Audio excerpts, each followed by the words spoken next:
Musical influences. Everybody's influences. So this is probably a longer answer question again there, Emily. They all have been. They all have been. Well, we told her it was going to be. That one was pretty concise. We told her it was going to be. But everyone, as John kind of touched on, everyone in the band comes from very different backgrounds. Yeah.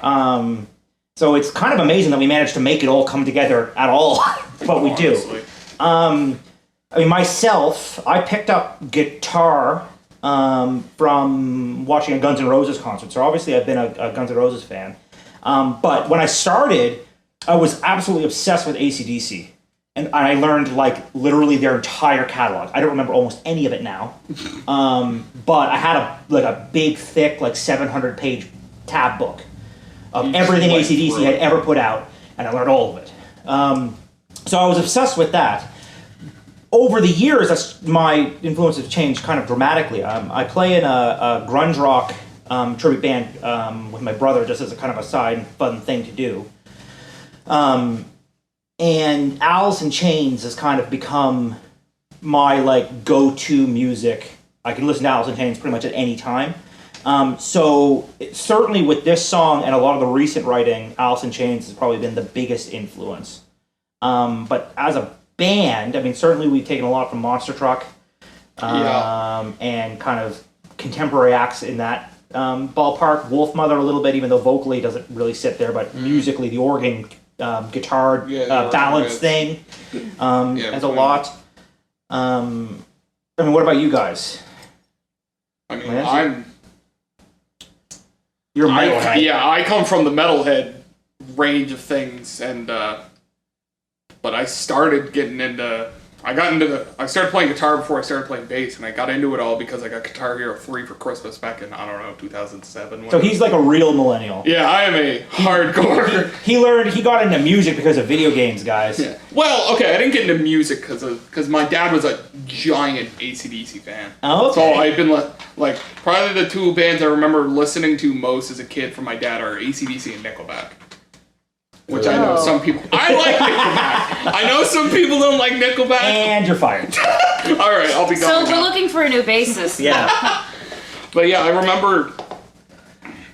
Those are the two bands I remember vividly. And then Guitar Hero came out and that opened my eyes to a lot of different music, specifically Metallica. And that just kind of... I went from like hard rock to metal with Metallica. And then I started getting into heavier and heavier music through finding out about Metallica and then other bands and some friends. And I mostly now reside in the like modern day metalcore kind of vibe. Are you a gent guy? No? It bores me. Yeah. Like, it's impressive, but it's also being impressive for the sake of being impressive. Yes, that's true. Like, there's stuff that's like really impressive to listen to. Well, like, Animals as Leaders is one of those, like, gent bands that I really like, because there's, like, I don't know, it's not just, like, rhythmic patterns and dumb stuff like that. But, yeah, so I come from a heavier side, which kind of worked in this last kind of...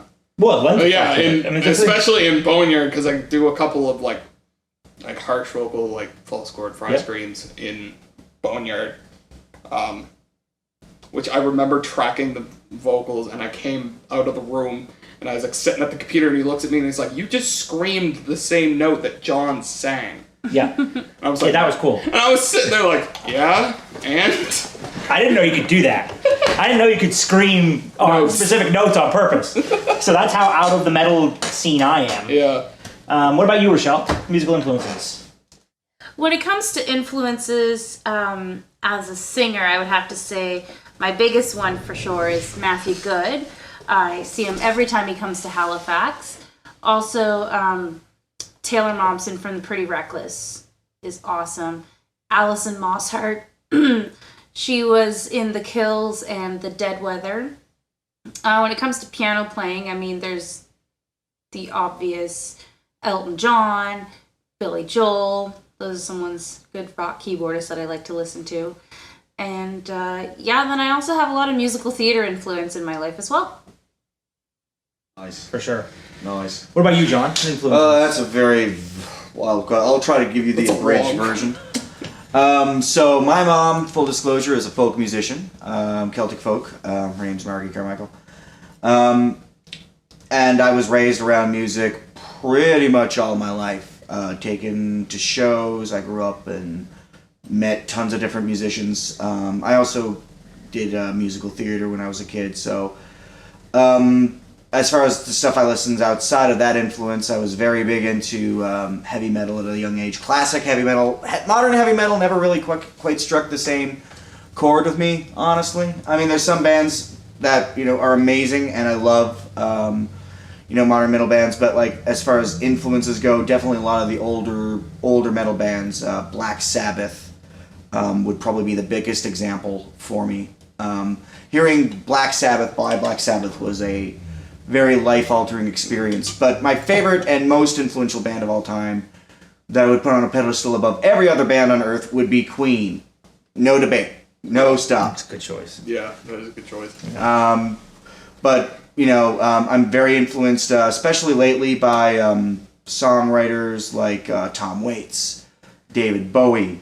I listen to a lot of different genres. I can't say, like, right now I mostly listen to any kind of thing. It just really depends on my mood. It's fairly eclectic. I like listening to orchestral bits just as much as I love listening to some booty rap song or some shit. So Be fine. Anyway, Yeah.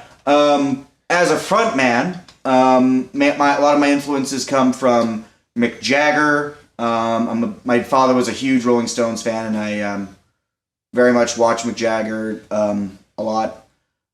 Jim Morrison, Tobias Forge, actually, from Ghost. Cool. Actually is a fairly decent influence. And a lot of other different bands influenced me as a writer. Pink Floyd is a big one. Non-musical So you write influences. about specific things, right? Video games. Well, it's my first song, "Dark Passenger," I wrote after playing Batman: Arkham Asylum for about 7 hours, and also watching Who Flew Over the Cuckoo's Nest. Jack One Nicholson. flew over. Yeah. One. It's been a long fucking time. Yeah.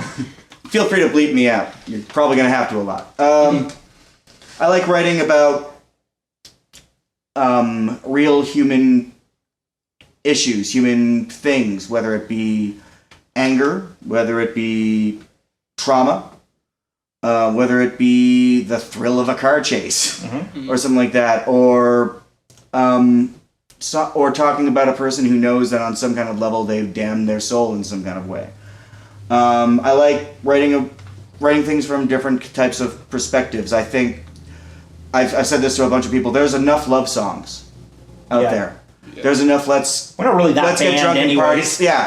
Well, we're not. But there's enough let's get drunk and party songs out there. I just want to come across it from different areas, and if people, enjoy it and kind of can see themselves a little bit in it in a great way, or in a way that teaches them something about themselves, all the better. Otherwise, I just hope they enjoy it. Yeah. For myself, with the songs, at least for the songs that I've written lyrics to, because John writes the majority of it, but there's a few of them that I've written. I pull a lot from literature. There's quotes from Charles Dickens in the songs, quotes from Frank Herbert, quotes from there's 2 songs that have Harry Potter references in them. Yeah, there is. They're poetically done, so you would never know it. That's where I got these ideas. What's it called? Soul Foods got a Harry Potter reference in it. I'm not gonna tell you where it is. Go listen to it. And so does Part of Sunshine that me and Ethan wrote. I'm serious. That's where it came from. So but usually they're pretty masked. They're not blatant. They're not. Oh, they're not blatant, but that's where kind of some of the ideas and quotes, or even specific words. And I do a lot of I twist words around and make up words and things like that. I don't know where that comes from. Dr. Seuss maybe, or buddy who wrote Alice in Wicked? Wonderland. Oh, I was gonna say. Can't remember his name. Brown. Yeah, Carol. Bum. Carol. Carol. Lewis Carroll. Hold on. Whomever it is. Hold on, I have the Lewis internet. Carroll, that's the Lion, the Witch, and the Wardrobe, the Narnia series. Yeah, it is. Yeah. 1 second here. It's some L. Who wrote Alice in Wrong. Wonderland? Oh, sorry, I was thinking of the Wizard of Oz. No, not Wizard of Oz. Alice in Wonderland. Oh, fuck. Anyways, I mean, point is... Lewis Carroll. Oh, it is Lewis Carroll? Oh. Oh, there you go. So Lewis Carroll certainly does, because he does a lot of, like, the word Jabberwocky, which is a totally made-up word, and things like that appear all throughout Alice in Wonderland and Alice Through the Looking Glass. And so, in a funny way, I use that to, like, twist around words and take words and put them out of context, mostly just to make rhythmic sense in the song, but there's certainly stuff like that throughout it. I come from the opposite direction of John. So John likes telling stories. I tend to write topically very personal songs. Usually they're very reflective of exactly what I was going through at the time that I wrote it. Now, the unfortunate thing about the world of music is that usually the song comes out a year and a half, 2 years later. So I'm in a whole different place by then. But, there's that first album, From Ashes, which has a number of songs on it that I wrote, came out right after the fire. So musically, it's pretty dark. Lyrically, the stuff that I wrote is pretty dark. Sunshine is a very dark tune. The Under Her Spell's an odd album for me. Because I wrote, and we all wrote, really, with a specific kind of attitude in mind, with this kind of party rock thing. So I wrote like a number of just kind of drinking songs and party songs, like Down at the Hitchin' Line's a totally made up thing about running away from home and going out to a bar. So that's probably not as good an example, that album, or the songs on it aren't as good an example of my writing. But certainly on this EP as it comes through, you're going to see a number of things that I'll be very interested to see if anyone picks up on exactly what the heck I'm talking about. But if you know me or know anything about me, you'll be able to reference exactly what is going on in my life at the time that I wrote them. Okay, so the next question, we can open it up, is we kind of got into this one. Question 10 was name an artist or band that you like but people would not associate with you. So it's a kind of a dirty secret bands. See, I'm not a guy who believes in that kind of stuff. So, yeah, but would not associate with me. I mean, I really love Eminem. Like, I really, really, really love Eminem. And I have nothing in my life to do with rap.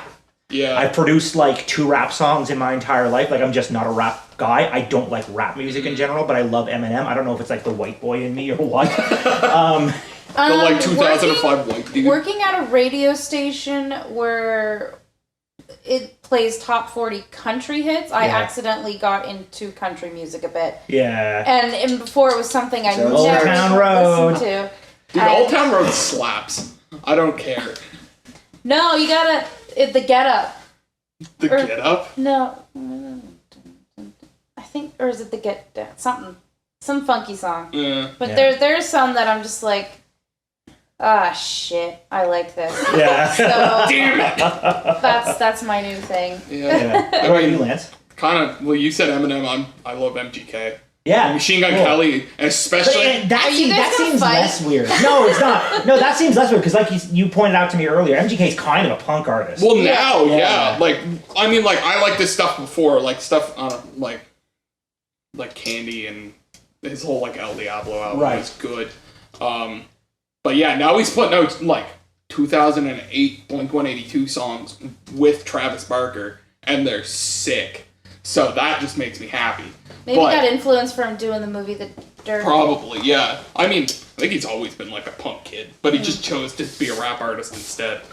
But I guess my big one, I love, I love Great Big Sea and like kind of like Celtic music. I'm in like a casual Celtic group with my mother. Like I play bass with my mother who plays fiddle tunes. Cool. Like Celtic Cape Breton fiddle tunes, and they're great. Yeah. Yeah, and I get why you say that because you don't look like a dude who'd be playing catch. No, I don't. But yeah. Unless it was like Viking metal. It's like me, my mom, my uncle, and my grandmother. That's pretty cool, And we just man. play, yeah. That's awesome. What are you, John? As far as people... Like totally left field. music Totally music, left field. Probably Little Big. Little Big is a rave band out of Russia. I do not listen to rave music, but I find this band fucking hilarious and dark as fucking shit. Anytime I show people these videos, they get their music videos, they get squicked out. I fucking love them. Other people are like, okay, I don't get it, Alright. and that's okay. Yeah. And That's the thing about music. You don't have to get it. You just have to appreciate it. Right. Yeah. Like, exactly. I don't care about being a metalhead. I get that a lot. It's like, it's just yelling. oh, and it's Poppy. just noise. Poppy is You fucking like awesome. Poppy? I love fucking Bro. Poppy. I will die on that fucking hill. Are you talking about like, Poppy. I'm Poppy. I'm Poppy. Yeah. I'm Poppy. That Poppy? Yeah. Oh, you God. have Sure. oh, But her you- new stuff is like super dark. Oh no, metal. it's all been like it's basically all a character act. Like Yeah. that whole thing, it like people are like, oh, it's a hilarious. pop rap. I'm like, no, this is a character piece. Yeah. Like if you That's follow it fun. like beginning to end, it is. Oh, it's a bit different now because she got away from her like dickhole abuser manager and stuff like that. But yeah, I love a lot of like fucked up out of left field kind of stuff. I dig all that shit. So. Yeah.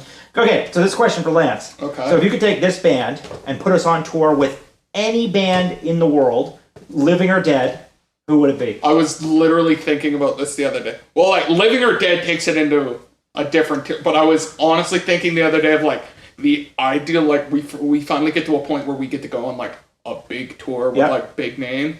Do a Canada tour with Slash, Monster Truck, and us. Oh, that would be a That tour. would be That would so be crazy. sick. That would be That's a not impossible thing. That's The the Slash has thing. toured with Monster Truck in Canada. Yeah, before, I and was they like- would usually they brought along that super heavy blues band that was around the same point in Yeah. their career where we are now. That's a very See, realistic that's answer. an attainable one. Yeah, hey, total dream, not attainable probably. See, you put in the, like, total dream, not attainable, well, we've talked about, I mean, to go on tour with Guns N' Roses would be nuts. Would be crazy. or That's close like- to the perfect fit. Yeah. I would kind of want to, like, go on tour with Motley Crue, but, like, 80s Motley Crue for, like... Just to watch. To know what it was like. You time travel back there, you get to take your iPhone so you can film it. Yeah, like, That sounds exhausting. I take, like, the biggest, like, storage of lithium batteries I can in, like, a solar panel. That's to one of keep my those things phone where, like, charged. at the end, you're like, I've seen things. I've seen things that no man should see, but... it would just be a riot. Probably. Okay, so this is a question kind of for everybody. So, what had you pick up your instrument? I touched on mine already. In high school, I was 17, almost 18. Guns N' Roses came to town. Or, I mean, it was the Axl and Friends, quote unquote, It was lineup the, like, of Guns N' Roses. But it was- worst version of Guns N' Roses. well, it was, I don't know about worst version, man. I really liked, I'm a Chinese democracy, I don't know if Was you that want when to call it DJ apologize. Hashaba was in the band? Yeah, DJ was in it the second time they were here. First time they were here, it was Buckethead, Oh, Ron God. Thal from Nine Inch Nails. I'd say Advocate is probably a Oh, sorry, better Robin Thicke apologist. from Nine Inch Nails, Ron Bumblefoot Thal. So Bumblefoot, three oh, absolutely amazing guitar players That had who no were, business. who had no business being in Guns N' Roses. I get that. Full stop. But It was watching them play would have been an made me experience, yeah. go. I was a hardcore on the track to being a mathematician. That was what I was going to do. I had wanted to do that since I was a kid. Don't ask me friggin' That why. does and does not surprise me Yeah, I both know, at the right? same time. But then I saw that, and it was literally the next day. I was like, "Dad, just buy me a guitar." He was like, "What? Where the hell did that come from?" I was like, "You need to buy me a You guitar." took me to Guns N' Roses. What do you think? Where did Now, that well, he come didn't from? take me. Oh. I took this girl I was into in high school. I went and bought the tickets and everything. Because she was into Guns N' Roses. I knew a couple of songs, but I wasn't like into them. And I walked out of that obsessed with them. And the girl I took to it had a terrible time because I did not give a shit that she was there. I was just totally I have more glued important to the things stage. to worry about right now. So for me, it was that concert. Hands down, that was the turning point. What about you, Lance? Well, I mentioned it earlier, and I mentioned it in a different interview we did a while back. It was good. I had Oh, yeah, played. Guitar Hero. It was Guitar Hero. Right. I had played, like, before when I was younger, I don't know, when I was like 5, 6, I started playing the fiddle. And then that graduated on to I got bored with that, and then I started, like, playing the piano some, and at some point I kind of, like, half-assed picked up the guitar, because we had an acoustic guitar lying around home, but then Guitar Hero came out, and I remember it's the end of the second set, you get to, like, the boss battle part, and Tom Morello walks out on stage, and you do this guitar battle with Tom Morello, and the whole time I was like, you can do that with a guitar?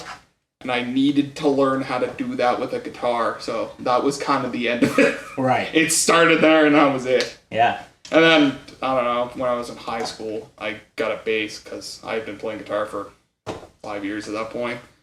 And we were kind of we had started playing some shows as this, like, little Celtic group with my mom playing fiddle, and my uncle already played acoustic guitar, and I was like, I could get a bass, and that would be cool. So I got a bass for Christmas, and that's how it started. I just started playing bass, and I knew how to play guitar. That happens a lot with guitar That was enough, players, honestly. that they move on to. I've never taken a bass lesson in my life. Never. Yeah. I just kind of figured it out. Right. What about you, Rochelle?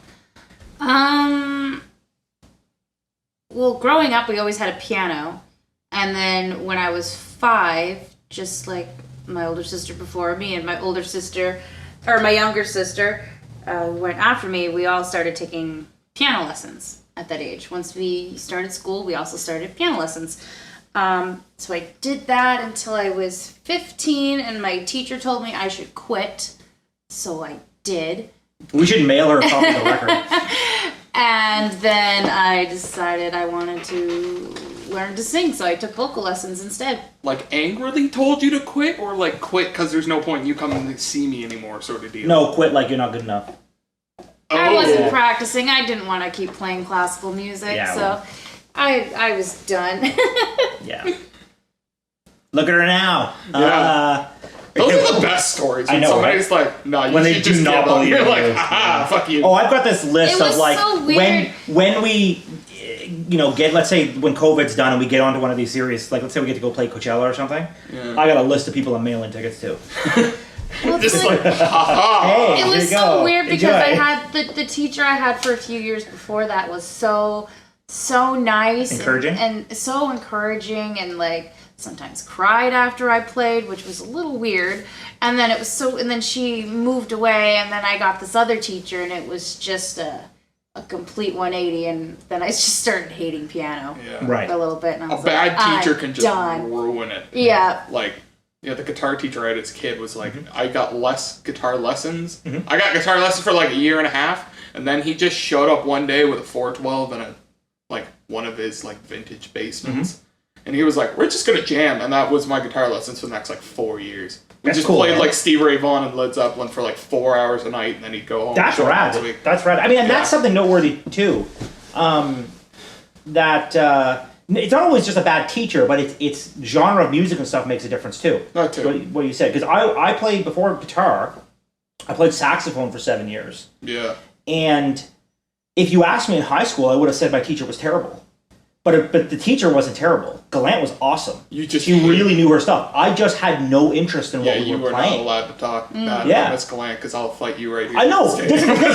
So since then, just to set the record straight, I have both written her, I have mailed her every copy of everything we've ever put out. And at one point I ran into her in a restaurant, her and her, I think then girlfriend, she's married now, right? Yeah, she's married.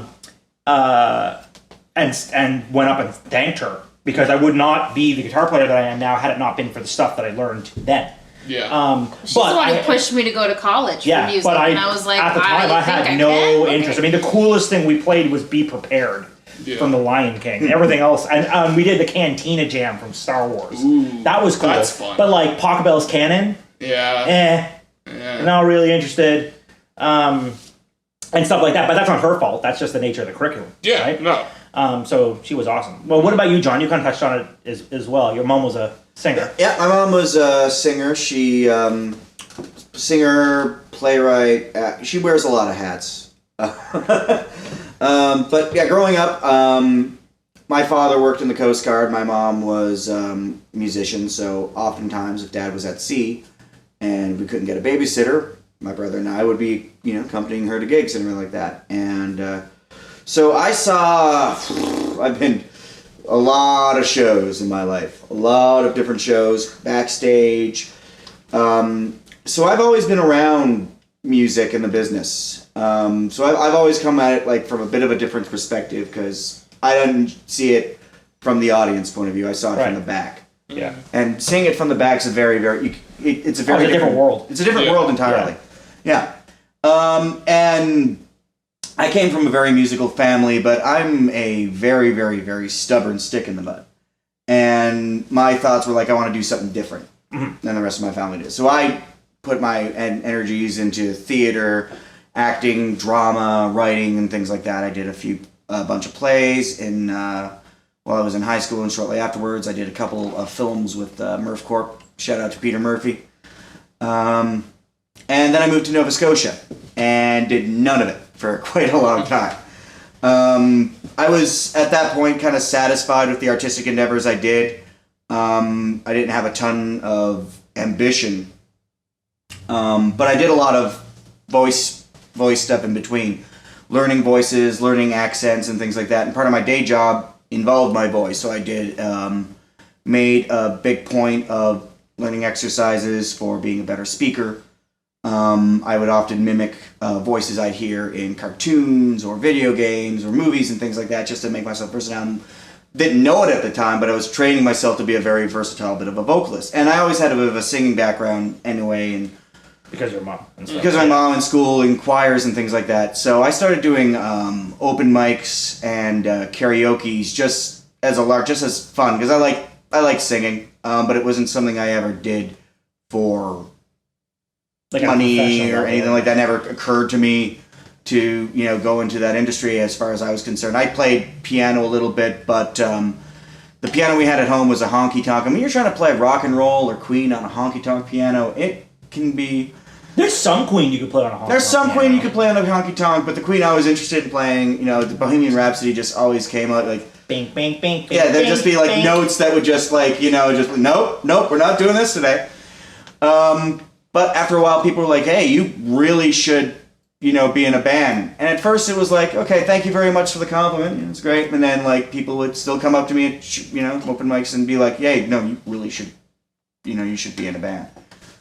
And after a while, I really missed the performing bug. Took a long time, but like one of the things I love the most is being on a stage in front of a bunch of people and entertaining them. Performing, singing, it's a rush. Not gonna lie. Totally. So I started getting into that, started auditioning for bands and said, hey, heck of it, we might as well see where this goes. I mean, when you're satisfied with your life, everything else that comes afterwards is bonus. And I've been enjoying myself ever since. I think that's a good way to end that one. Yeah. Next question. Okay, so the next question is one for me, which is what's the best advice you've been given of any kind in music, in business, in whatever. So the answer is kind of an odd one, but it came 5 years into the band maybe existing, and it was something that I thought of, but hadn't taken to the extreme that I have since then. I went and saw Joe Satriani played here at the Rebecca Cohen, which is a very well-known theater here in Halifax. And being a guitar player, I was like, okay, I have to buy the meet and greet because I only, how many opportunities going to have to meet one of the best guitar players in the world. Yeah. So I was like, okay, I have to do it. And the meet and greet with him was fantastic. There's a very, very, very dorky picture of me on Facebook, like just grinning ear to ear with this guy who, arguably is one of my heroes, although there's other, stylistically maybe not, but I recognize how amazing technically and musically he is. But, you got a few minutes to actually sit and talk with him, as opposed to just, assembly line and everyone just kind of goes through and takes their pictures. And so I asked him, I was like, I'm in a band, I'm trying to make things go. Do you have any advice? I know the world's different than when you were coming up. He started in the 70s and things like that. But he said the number one thing you could say to anyone is that if you don't treat it professionally and and behave as if you're a professional, you'll never be one. And that's something that I have taken very seriously, and I've been kind of trying to instill in everybody, that, no matter where you are in your career, be as professional as is possible at that level. Yeah. Right? There's some extreme examples, like David Bowie for his very first ever gig. He did, he's a great example of like fake it till you make it. He had limos to deliver his entire band to the gig and all this kind of stuff. But that got him attention, right? Yeah. The fact that he did that, how do I even know that story? That's from 30 years before I was born, because it got him attention. Mm-hmm. So there's a little bit of that, but more so it's about the ethic and some of the business stuff behind it. Because the other thing that I took from that, more so than just me playing and putting in the time and the hours in the playing, is that bands are a professional endeavor. They're a business, and you've got to have all the pieces lined up on the back end in order to be able to get to that point where, hey, you're up on stage in front of a whole bunch of people playing. So that's something I've tried really, really hard to take seriously and to put the time into in developing, the business plan and knowing specifically, hey, this is the plan, this is where we want to go, here's the goals we're setting as a band, and then figuring out what are the steps it takes to get there. Yeah. And lining all those little pieces up. So that's probably, if I was to pass on any advice that I'd ever been given, that's the big one for anyone out there who's thinking about starting a band is if you want to do it as like a hobby, that's great. If you want or have any type of an aspiration to do this at a professional level, you need to behave as if you're professional from the very first day. And I wish I had been that level of professional from the level that we are now from day one, because we'd probably be further than we are. Yeah, because like you said, that's something that a lot of people don't, it doesn't click for a lot of people. Yeah. And I knew this before going into music school, and then it really nailed home in my music degree, and some people still didn't get it. You said, in your career. It is a career. Yep. Being a musician and trying to make a life out of it or make a living out of it, it's a career. It's a job. It's just it's my third job. Yeah, absolutely. It's just something we're working on it. We make the money and then the money goes back into the band. Yeah. And we put money into it, and we're we practice twice a week. We have gigs and stuff, but then we're also on the other 7 days out of the week, we're I spent a few hours yesterday sending this a pre-save link that we have and the press release out to people I know on Facebook to be hey, we're doing this, to drum up extra, I don't know, you could say advertising for it. It's manual advertising. Well, it's putting the music in people's hands. Yeah, exactly. And that's the stuff that a lot of people don't clue into that you have to do when you're trying to make money out of a band. Yep. People just think it's a grind. You practice, you play a gig every so often and you can make money out of it. It is probably as far as careers go, it is the most work you have to put into to get anything out of it. For sure. I mean, the arts industry in general is like that. Yeah, the arts in general. I shouldn't say just music, but any form of the arts, from literature, music, all that stuff is there's so much you have to put into it, and in the early bits of it, you don't get a lot, if anything, back. Yeah, but you got to keep believing. But you have to know that if you keep putting that much energy into it, and the five of us put a lot of work into this band, that it is eventually gonna turn into something. Well, you've been putting serious work into this band for 5-6 years now, solid. Easy, longer than that, but extreme levels of work for 5 or 6 years. I've been working on it on a daily basis for over a decade. Yeah, and it's things are starting to come out of it now. We're on to a third, second, 2 major albums, and this is a third major EP album, whatever you want to call it. With a full release. And it's turned into, we're working with a major producer. Yep. We got a really big gig that at this rate may never happen thanks to COVID, but maybe. It'll happen eventually. But with Buck Cherry, a band out of LA called Buck Cherry, that's a big step up. As a band for us from it's one of the points on that plan that I was it's one of these points on this ladder plan that you got to build up to getting to the next spot. And now we've been working on it for so long, and I've only been in the band for 8 months now or so. It's okay, we crash-coursed you. Yeah, I got dumped into it pretty quick, but eventually once you put in enough work, things will start to come back. You just have to hold on long enough for it to come back.